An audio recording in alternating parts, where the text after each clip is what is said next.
Guretzako ikastola beti izan da etxe baten moduen.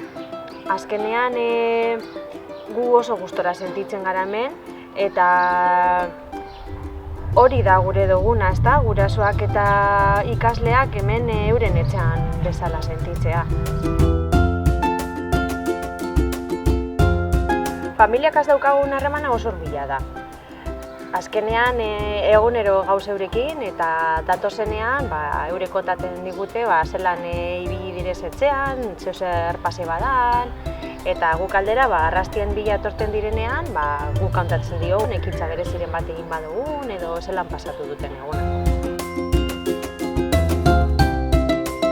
Haurreskolan eta orokorrean ikastolan dugun harremana konfiantzazkoa da. Umeak hainbat erronkei egin beharko dio aurre. Horretarako bere ahalmenak erabiliko ditu eta gu bere bide lagun izango gara. Haurreskolan ume bakoitzaren beharrizanetara egokitzen gara.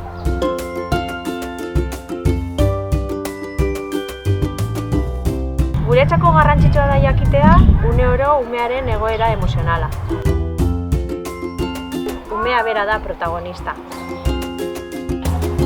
Jolasaren bidez autonomia eta euren arteko elkarlana bultzatzen dugu.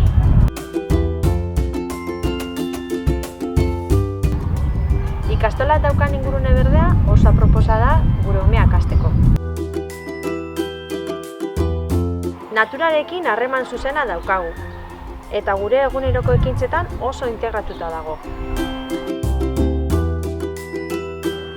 Erdi ikastolara eta hasi geuaz!